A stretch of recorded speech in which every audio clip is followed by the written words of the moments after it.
Hello and welcome back to my channel. आज का हमारा टॉपिक है कुर्ग ग्लिम्पसेस ऑफ इंडिया। जो लेसन है उसकी first story a baker from Goa हम पढ़ चुके हैं। आज सेकंड स्टोरी पढ़ेंगे कुर्ग। कुर्ग क्या है? कुर्ग एक कॉफी कंट्री यानी कि एक कॉफी जो है इसमें प्लांटेशन होता है, कॉफी का प्लांटेशन होता है। Famous for its rain forest and spices. और ये किसके लिए फेमस है? अपने रेन फॉरेस्ट के लिए, यानी कि यहाँ पर जो है फॉरेस्ट है जो उसमें बारिश होती है बहुत ज्यादा, एंड स्पाइसेस और मसालों के लिए। Midway between Mysore and the coastal town of Mangalore sits a piece of heaven that must have drifted from the kingdom of God. Midway का मतलब होता है बीच में। किसके बीच में? मैसूर के बीच में। एंड द कोस्टल टाउन जो समुद्री एक तट होता है, ऑफ मैंगलोर के। तो मैंगलोर के एक कोस्टल टाउन और मैसूर के बीच में सीट्स स्थित है अ पीस ऑफ हेवन, स्वर्ग का एक टुकड़ा। दैट मस्ट हैव ड्रिफ्टेड, जिसको कि शायद लाया गया होगा, from the kingdom of God, God के किंगडम से, भगवान के राज दरबार से इसको लाया गया होगा। तो ये किसको बोला गया है? ये कुर्ग को बोला गया है। कुर्ग कहाँ पर स्थित है? मैसूर और मैंगलोर के एक कोस्टल टाउन के बीच में स्थित है। और ये बिल्कुल हेवन की तरह है, स्वर्ग की तरह है, मानो इसे भगवान के दरबार से सीधा लाया गया हो। दिस लैंड, ये जो भूमि है, ऑफ रोलिंग होता है जो घुमावदार पहाड़ियां हैं, हिल्स, रोलिंग हिल्स जो घुमावदार पहाड़ियां है, is inhabited by a proud race of martial man. Martial जो होते हैं, मार्शल आर्ट जो सीखते हैं। तो यहाँ के जो मैन हैं, जो आदमी है, वो क्या है? वो मार्शल सीखते हैं। तो प्राउड रेस है, मतलब वो एक गर्व है उन्हें अपने ऊपर। ब्यूटीफुल वुमेन, सुंदर औरतें, एंड वाइल्ड क्रिएचर्स, और जंगली जो है यहाँ पर बहुत सारे क्रिएचर्स हैं। तो ये कैसी लैंड है? ये लैंड है जिसपे कि रोलिंग हिल्स है, यानी कि घुमावदार पहाड़ियां है। और यहाँ पर कौन रहते हैं? मार्शल मैन रहते हैं, और ब्यूटीफुल वुमेन रहती है, और कुछ वाइल्ड क्रिएचर्स रहते हैं, कुछ जंगली जानवर भी यहाँ पर रहते हैं। कुर्ग और कोडागू, तो इसका क्या नाम है? कुर्ग है और इसको कोडागू भी बोलते हैं। The smallest district of Karnataka, Karnataka का क्या है? ये एक छोटा सा डिस्ट्रिक्ट है, एक छोटा सा जिला है। इज होम, और ये घर है, to evergreen rain forest, evergreen जो हमेशा सदाबहार है, हरे रहते हैं। रेन फॉरेस्ट जो फॉरेस्ट है जिस पर की बारिश होती है, वर्षा वाले जंगलों के लिए, स्पाइसेस मसालों के लिए, एंड कॉफी प्लांटेशन, और कॉफी की प्लांटेशन के लिए, कॉफी के उत्पादन के लिए। तो ये एक घर है, एक छोटा सा डिस्ट्रिक्ट है, और इसमें क्या क्या होता है? इसमें रेन फॉरेस्ट है, मसाले हैं, और कॉफी प्लांटेशन यहाँ पर होता है। एवरग्रीन रेन फॉरेस्ट जो सदाबहार जंगल है, वर्षा वाले जंगल है, वो कवर करते हैं 30% ऑफ दिस डिस्ट्रिक्ट, इस डिस्ट्रिक्ट का लगभग 30%। यानी कि ये जो डिस्ट्रिक्ट है, जो कुर्ग है, इसके 30% जो क्षेत्र है उस पर क्या है? उस पर रेन फॉरेस्ट है, उस पर जंगल है। During the monsoons it pours enough to keep many visitor away. तो मानसून के दौरान, जब मानसून का महीने चलते हैं, तो यहाँ पर अच्छी बारिश होती है, इतनी अच्छी होती है, to keep many visitors away, कि जो विजिटर्स हैं, जो पर्यटक है, वो यहाँ पर नहीं आते। पर्यटकों को दूर करने के लिए बारिश होती है। मतलब एक तरह से कहा जा सकता है कि यहाँ पर इतनी तेज बारिश होती है कि उस टाइम जो है पर्यटक वहां पर घूमने के लिए नहीं आते हैं।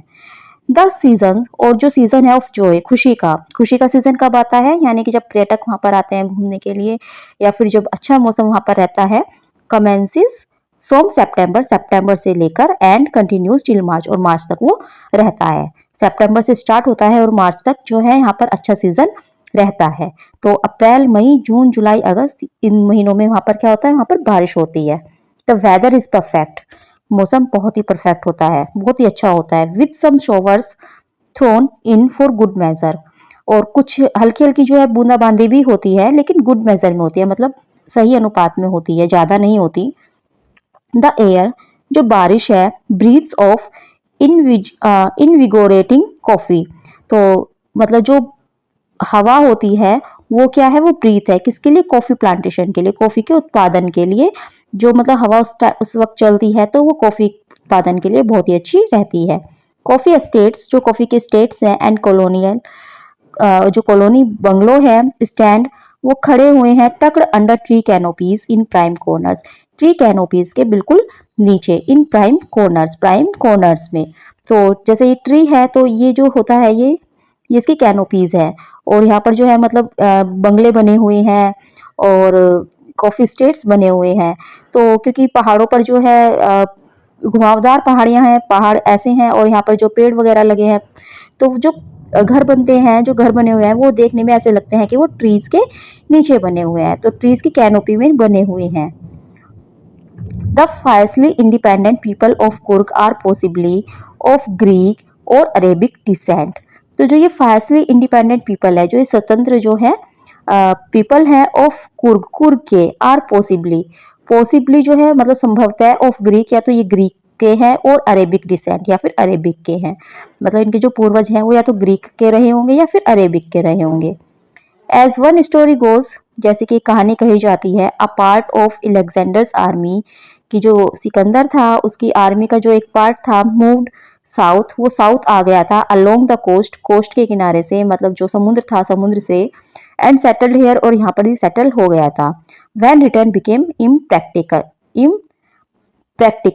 तो क्योंकि उनका जो रिटर्न है वो बिल्कुल इम्प्रैक्टिकल हो गया था, वो पॉसिबल नहीं था, उनका लौटना पॉसिबल नहीं था। तो ऐसा कहा जाता है कि सिकंदर की आर्मी यहाँ पर आकर बस गई थी क्योंकि वो वापस यहाँ से नहीं लौट सकी थी। These people married amongst the locals, और जो ये लोग थे यानी कि जो सिकंदर की आर्मी के लोग थे, इन्होंने शादी की थी अमंगस्ट द लोकल्स, लोकल्स में, एंड देयर कल्चर, और उनका जो कल्चर था is apparent in the martial traditions. तो उन लोगों का जो कल्चर था, मतलब जो सिकंदर की जो आर्मी थी, ग्रीक जो सैनिक थे, तो उनका जो कल्चर है वो दिखाई देता है मार्शियल ट्रेडिशन, जो मार्शियल ट्रेडिशन है, जो परंपरा है मैरिजों में, एंड रिलीजियस राइट्स, और जो रिलीजियस जो धार्मिक मतलब प्रावधान यहाँ पर किए जाते हैं, which are distinct from the Hindu mainstream, जो कि हिंदू की जो मेन स्ट्रीम है, जो हिंदू की मेन शाखा है, उनसे थोड़े अलग है। तो मेन स्ट्रीम होता है एक ऐसी ट्रेडिशन जिसको कि बहुत सारे लोग फॉलो करते हैं। तो जैसे कि जो हिंदुओं की जो एक तरह से ट्रेडिशंस है, उनसे अलग जो है इनके मैरिज रिलीजियस राइट्स हैं। तो जो ये लोग फॉलो करते हैं कुर्ग के, वो हिंदू की मेन स्ट्रीम से थोड़ा अलग है। तो इससे ये लगता है कि शायद ये जो ग्रीक कल्चर है वो इसमें मिक्स हो गया होगा, क्योंकि अलेक्जेंडर की आर्मी जब यहाँ पर आई थी, यहाँ पर रही थी, उन्होंने यहाँ पर शादियां वगैरह की, तो उनके जो राइट्स थे, उनकी जो रिचुअल्स थी, वो हिंदुओं के जो मतलब वहाँ पर लोग रहते थे, उनके रिचुअल राइट्स में मिक्स हो गए होंगे। The theory of Arab origin, और जो अरब की ओरिजिन है, अरब की जो मतलब कही जाती है कि ये अरब हो गए, इनकी जो पूर्वज थे, ड्रॉस सपोर्ट फ्रॉम द लॉन्ग। तो ये कहाँ से चमकती है, ये कहाँ से दिखाई देती है हमें, ये दिखाई देती है जो वो पहनते हैं, उनके पहनावे से। और वो क्या पहनते हैं, लॉन्ग लंबा ब्लैक कोट, काले रंग का कोट, देखो जैसे इन्होंने पहना हुआ है लंबा और काले रंग का coat, with an embroidered waist belt, और जिस पर की एक बेल्ट बांधी जाती है जिस पर कढ़ाई होती है, एम्ब्रॉयडर्ड कढ़ाई की, वोन बाय द कोडावूस, नोन एज कूपिया, कोडावूस के द्वारा पहनी जाती है। कोडावूस जो है कुर्ग के लोगों को कहते हैं, और इस ड्रेस का क्या नाम है, कूपिया।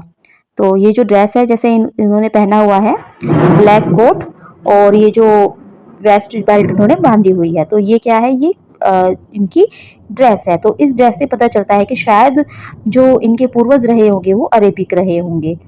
ये ट्रेडिशनल कुर्ग की ड्रेस है। तो कोडावूज जो है कुर्ग के लोगों को कहा जाता है। इट रिजेंबल्स द कोफिया वोन by the Arabs and the Kurds. तो जो कुर्द थे और अरब्स थे, उनके द्वारा एक ऐसी ड्रेस पहनी जाती थी जिसे कोफिया कहते थे, और जो कोडावूस पहनते हैं उनको कोपिया कहते हैं।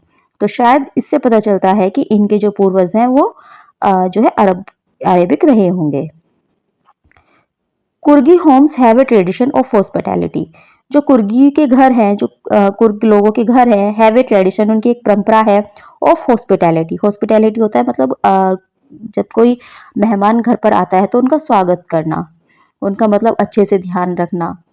And they are more than willing to recount numbers tales of valour related to their sons and fathers, and they are more than willing to, मतलब वो बहुत अच्छे से सुनाते हैं। क्या सुनाता है, रिकाउंट नंबर्स, बहुत सारी संख्या में, टेल्स कहानियां, ऑफ वैल्योर, वैल्योर होती है ग्रेस की, ब्रेवरी की, जो मतलब ज्यादातर जो है युद्ध में जो यूज की जाती है। क्योंकि जो कुर्ग के लोग हैं उनका एक रेजिमेंट भी है, आगे हम इस लेसन में पढ़ेंगे, तो कुर्ग का एक रेजिमेंट भी है। तो सेना में भी बहुत भर्ती होते हैं वहां पर लोग, तो उनकी बहादुरी की जो कहानियां हैं वो सुनाते हैं, जो उनकी देयर सन्स, उनके बेटों की हो सकती है, एंड फादर्स और पिता की भी हो सकती है। तो कुर्ग के लोग अपनी ये कहानियां सुनाने में भी बहुत मतलब उन्हें अच्छा लगता है। द कुर्ग रेजिमेंट, देखो ये आ गया Coorg regiment, is one of the most decorated in the Indian army. Indian army की सबसे ज्यादा डेकोरेटेड में से एक है। डेकोरेटेड का मतलब होता है जिसको सबसे ज्यादा अवार्ड्स मिले हों। Having received the maximum numbers of awards for bravery in war, यानी कि युद्ध में ब्रेवरी के लिए जिसे सबसे ज्यादा अवार्ड मिले हों, तो कुर्ग रेजिमेंट भी उनमें से एक है। And the first chief of the Indian army, और इंडियन आर्मी के जो सबसे पहले चीफ थे जनरल कैरियप्पा, वाज अ कुर्गी, वो भी एक कुर्गी ही थे, कुर्ग से ही थे। इवन नाउ, या अब तक भी, Kodavas are the only people in India, Kodavas ही केवल एक ऐसे लोग हैं भारत में परमिटेड जिनको की परमिशन मिली हुई है to carry firearms. Firearms होते हैं रिवॉल्वर वगैरह रखना, बंदूकें रखना, विदाउट लाइसेंस, बिना लाइसेंस के। तो जो कुर्गी लोग हैं वो बिना लाइसेंस के भी बंदूक रख सकते हैं। बाकी भारत में किसी को भी ये इजाजत नहीं है। अगर आपको बंदूक रखनी है तो आपको लाइसेंस लेना होगा, लेकिन कुर्गी लोग बिना लाइसेंस के बंदूक रख सकते हैं। The river Kaveri obtains it water, जो यहाँ की एक नदी है कावेरी, वो ऑब्टेन्स अपना पानी कहाँ से लेती है? फ्रॉम द हिल्स, पहाड़ियों से, and forest of Coorg, Coorg के जो कुर्ग के जंगल है और कुर्ग की पहाड़ियों से जो कावेरी नदी है वो अपना पानी लेती है। Mahseer, a large fresh water fish, और यहाँ पर क्या है? एक महसीर, एक बहुत बड़ी फ्रेश वाटर फिश है, एक जो है मछली है, उसका नाम है महासीर, जो कि बहुत बड़ी होती है। अबाउंड इन दिस वाटर्स, इसके पानी में ही वो मिलती है, रहती है। किंग फिशर्स, और जो किंग फिशर्स हैं, डाइव फॉर देयर कैच, या डाइव यानी कि नदी में डुबकी लगाते हैं अपनी मछलियां पकड़ने के लिए। जो किंग फिशर है वो मछली पकड़ने के लिए डुबकी लगाते हैं। वाइल स्क्वेरल्स एंड लंगूर्स, और जो स्क्वेरल्स है, गिलहरी, लंगूर्स हैं, ड्रॉप वो डालते हैं partially eaten fruit, partially eaten fruit मतलब अपने खाया हुआ जो फ्रूट है उसका कुछ टुकड़ा, फॉर द मिसचीफ, शरारत के लिए, ऑफ इंजॉइंग, ताकि वो इंजॉय कर सके, द स्प्लैश, स्प्लैश यानी कि जो छपाक की आवाज होती है, and the ripple effect in the clear water, और पानी में जो इफेक्ट आता है, यानी कि जब नदी है तो इसमें हम कोई चीज डालेंगे तो उससे क्या होगा? स्प्लैश की आवाज आएगी और उसका जो है रिफ्लेक्शन इधर उधर आएगा।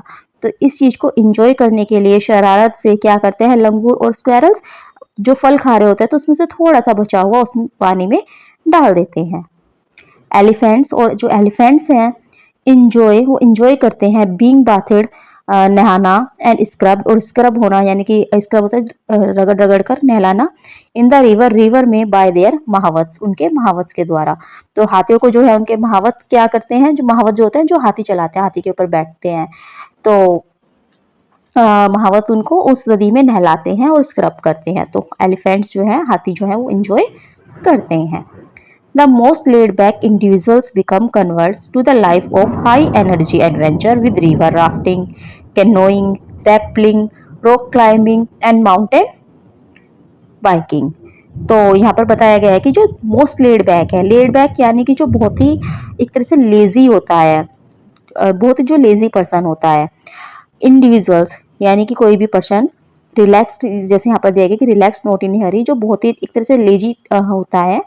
बिकम कन्वर्ट्स, वो भी कन्वर्ट हो जाता है, यहाँ पर बदल जाता है, to the life of high energy adventure, high energy जो एडवेंचर है यहाँ पर, विद रिवर राफ्टिंग। तो यहाँ पर जो है ये एडवेंचर दिए गए हैं रिवर राफ्टिंग, राफ्टिंग के बारे में तो पता ही होगा सबको, मतलब रिवर में ट्रेवल करना, एक फ्लोटिंग जो है प्लैंक हो, एक फ्लोटिंग जो है बोट होती है, मतलब बिल्कुल प्लेन टाइप बोट होती है और उस पर फ्लैंक्स जो है प्लैंक्स होते हैं, उनको हिला हिलाकर राफ्टिंग करते हैं। जैसे ऋषिकेश में बहुत ज्यादा होती है रिवर राफ्टिंग, तो सुना होगा आपने सबने रिवर राफ्टिंग। कैनोइंग, कैनोइंग भी जो है एक कैनो में जो है रिवर में ट्रेवल होती है।